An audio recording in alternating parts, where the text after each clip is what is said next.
अस्सलाम वालेकुम फ्रेंड्स, कैसे आप सब लोग। उम्मीद करती हूँ खैरियत से होंगे। आज मैं आपको सुनाऊंगी बहुत ही दिलचस्प सी कहानी जिसका नाम है नादान लड़की। वो हामती कामती सीढ़ियाँ चढ़ती छत पर पहुंची, जाने क्यों नीचे जाने की बजाय वो ऊपर आ गई। टर्न टर्न फोन बजने लगा। एकदम से इसने साइलेंट का बटन दबाया और सीढ़ियों की जानिब देखने लगी। जावेद। वो फोन उठाते हुए वो खिलाए अंदाज में बोली, मैंने सब सामान तैयार कर लिया, तुम कहाँ हो? बोलते बोलते इसने सीढ़ियों की जानिब देखा। मैं बस पहुंचने वाला हूँ, तुम इत्मीनान रखो और हाँ, जल्दी से नीचे आना, हमारे पास वक्त बहुत कम है। जावेद ने जल्दी से जवाब देते हुए फ़ोन बंद कर दिया। शबनम के लिए ये इंतज़ार इतना तवील हो गया जैसे बरसों वो इस इंतज़ार में गुजरी हो। घबराते हुए वो छत की दीवार के पास आई और यूं ही नीचे झांकने लगी थी, मगर ये क्या, उसका दिल लम्हे के हज़ारों हिस्से में जैसे रुक सा गया।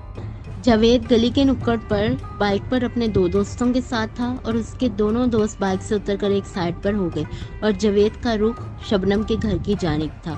शबनम ने दोबारा अपना फ़ोन निकाला और जावेद का नंबर मिलाया और जावेद बोला, जल्दी नीचे आओ, मैं आ गया हूँ, और हाँ देखो, अपना जेवर और नकदी साथ लिया है ना? तुम अकेली आई हो ना? शबनम ने इसके सवालात की नज़रअंदाज करते हुए पूछा।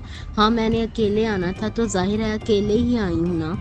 जावेद झंझलाते हुए बोला, तुम फौरन आओ, वक्त कम है। वो घड़ी की तरफ देखते हुए दोबारा बोला, मगर शबनम पर तो जैसे सिकवत तारी हो गया हो। तुम सच कह रहे हो? तुम अकेले आए हो?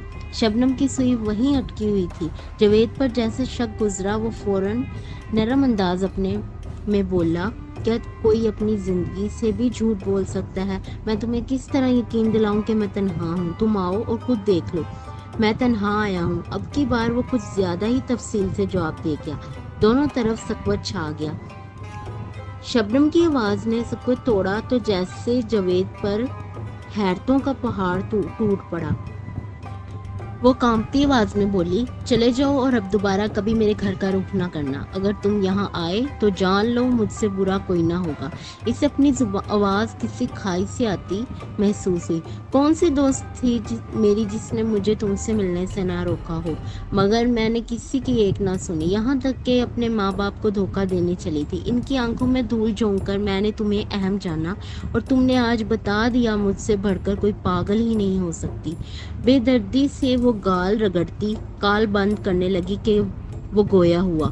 तुम अगर मेरी असलियत जान ही चुकी हो तो सीधी तरह जेवर और नकदी मुझे दे दो, वरना मैं तुम्हारी तस्वीर सोशल मीडिया पर डाल दूंगा। फिर तुम किसी को तो क्या, अपने घर वालों को भी मुंह दिखाने के काबिल ना रहोगी। गुस्से से बोलता वो चुप हुआ।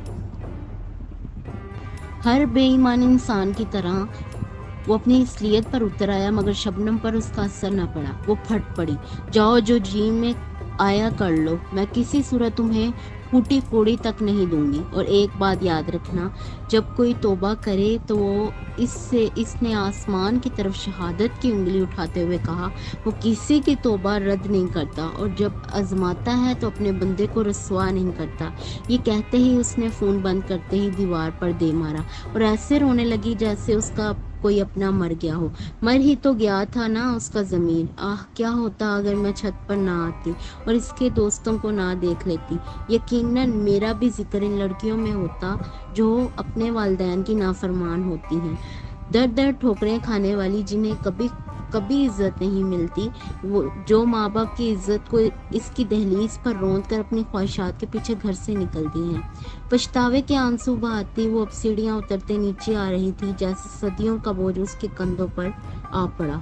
उम्मीद करती हूँ आपको मेरी सुनाई गई कहानी पसंद आई होगी। अगर पसंद आई तो लाइक, सब्सक्राइब एंड शेयर करना ना भूलें। मिलते हैं अगली कहानी में, तब तक के लिए